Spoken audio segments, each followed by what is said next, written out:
Muy buenos días, familia. Aquí seguimos un día más, una mañana más de jueves para seguir compartiendo y estudiando la bendita y la poderosa palabra de nuestro buen Dios.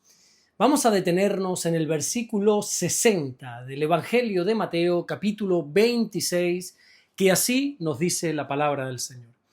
Evangelio de Mateo, capítulo 26, versículo 60 dice: y no lo hallaron, aunque muchos testigos falsos se presentaban.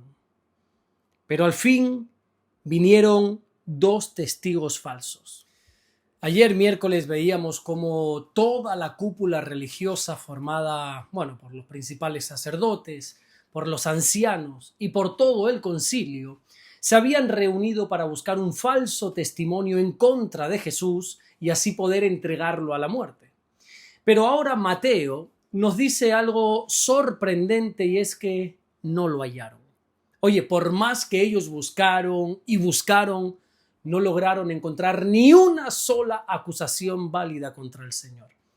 Ellos investigaron su vida, ellos examinaron todas sus palabras, ellos intentaron hallar contradicciones, pero sorprendentemente no encontraron nada verdadero con lo que pudieran condenar a Jesús.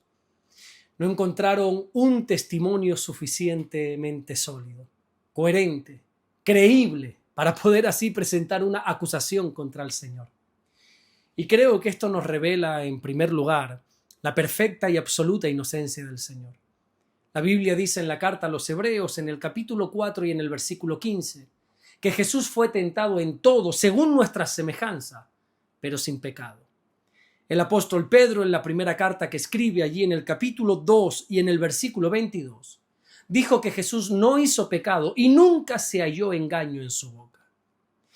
Entendamos de una vez por todas que nuestro Señor Jesucristo era completamente santo, completamente justo y completamente inocente. Pablo dijo en la segunda carta que escribió a la iglesia de Corinto, en el capítulo 5 y en el versículo 21, que Jesús nunca conoció pecado. Y también el apóstol Juan, en la primera carta que escribe, en el capítulo 3 y versículo 5, dijo que en Jesús no hay pecado. Por tanto, cuando Mateo dice que no encontraron acusación contra Jesús, esto no quiere decir, ni muchísimo menos, que el Señor fuera muy hábil escondiendo sus pecados o algo por el estilo. No.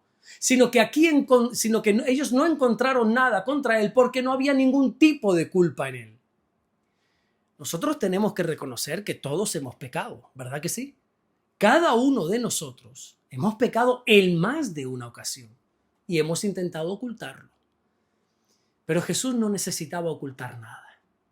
Toda la vida del Señor fue perfectamente santa. Y no pienses que fueron 1 o 2 testigos falsos los que intentaban acusarle falsamente a nuestro Señor. No.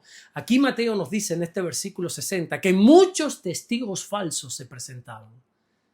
Y esto creo que nos enseña un principio muy importante, que es que una mentira no se va a convertir en verdad por muchas personas que la repitan. A veces se piensa que la opinión de la mayoría es lo que tiene que determinar lo verdadero. No. Es como que si muchas personas defienden la misma idea, entonces hay que decir que esa idea tiene que ser correcta. Pero la verdad no se decide mediante votación. Miles de personas pueden repetir una misma mentira y créeme que eso va a seguir siendo mentira. Y una sola persona puede defender una verdad, que eso va a seguir siendo verdad, aunque nadie más sobre la tierra le apoye. En este caso había muchos testigos, pero Mateo los identifica claramente como falsos. Todos ellos eran testigos mentirosos. Un testigo falso es alguien que presenta como verdadero algo que él sabe que no lo es. Esto no se trata simplemente de, es que cometí un error recordando algún acontecimiento. No. Esto se trata de una distorsión deliberadamente de la verdad, con el propósito de perjudicar a otra persona. Pero como ya hemos visto en diferentes versículos, como por ejemplo en Éxodo capítulo 20, versículo 16, Dios había prohibido, aún desde la antigüedad, hablar contra nuestro prójimo falso testimonio. Todos estos testigos falsos estaban participando en un procedimiento religioso, no nos olvidemos. Y sin embargo estaban violando deliberadamente la ley de Dios. ¿Qué te parece? Conocían el mandamiento de no dar falso testimonio, pero aún así estuvieron dispuestos a quebrantarlo con tal de poder condenar a Jesús. Y es que tenemos que entender que no todo lo que se hace bajo una apariencia espiritual agrada al Señor. Los cristianos, todo lo que digamos de otra persona, tiene que ser siempre con el fin de edificación. Las palabras no son inofensivas. Una lengua sin temor de Dios, eso puede causar un daño pero que muy profundo en otra persona. Proverbios capítulo 18, versículo 21 dice que la muerte y la vida están en el poder de la lengua. Por eso el creyente debe tener muchísimo cuidado con aquello que afirma de otras personas. No debemos estar difundiendo rumores que no hemos comprobado. Nosotros no debemos repetir acusaciones simplemente porque alguien nos las ha contado. No debemos exagerar los errores de otros ni tampoco interpretar sus intenciones sin conocer realmente el estado de su corazón. La Biblia dice en la carta de Santiago, allí en el capítulo 4, versículo 11, hermanos, no murmuréis los unos de los otros. El apóstol Pablo enseña en la carta que escribe a los Efesios, allí en el capítulo 4 y en el versículo 25, por lo cual, desechando la mentira, hablad la verdad cada uno con su prójimo. Proverbios capítulo 26, versículo 28 dice que la lengua falsa atormenta al que ha lastimado. Por eso deberíamos ser radicales en no hablar mal los unos de los otros. A pesar de que por ahí pasaron muchos testigos falsos, Mateo termina el versículo diciendo que, por ahí al final aparecieron otros 2 testigos más, pero también Mateo dice que eran falsos y ellos estaban acusando de algo al Señor que, ya Dios mediante veremos en el siguiente versículo. Pero hoy quiero terminar haciendo un llamado a que seamos imitadores de Jesús, de que toda nuestra vida esté en sintonía con la santidad de Dios, en que si alguien busca tanto en nuestra vida pública como en nuestra vida personal, nosotros no tengamos de qué avergonzarnos.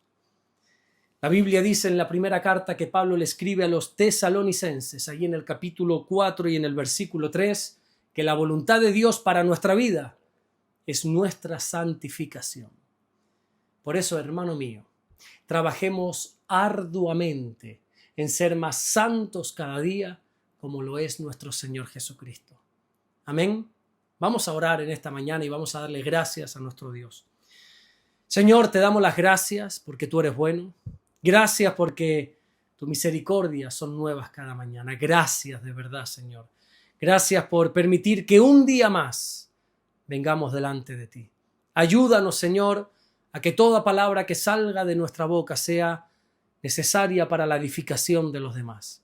Ayúdanos a que no murmuremos, no critiquemos y por supuesto, Señor, que no levantemos falsos rumores sobre los demás, Señor, que no seamos falsos testigos de nadie, Señor, que no levantemos un falso testimonio contra nadie. Ayúdanos, Señor, ayúdanos a ser santos aún en nuestra manera de hablar.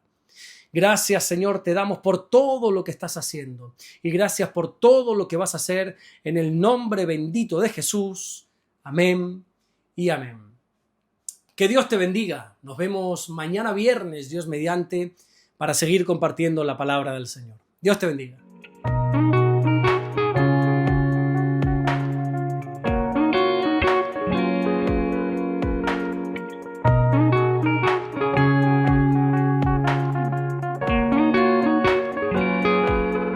Descubre Caminando en Amor y Verdad del pastor Alberto Ares. 50 lecciones prácticas para tu vida diaria, basada en las cartas del apóstol Juan. Aprende a caminar en luz y enfrentar el pecado y fortalecer tu fe con un lenguaje cercano y real. Consíguelo hoy mismo en Amazon.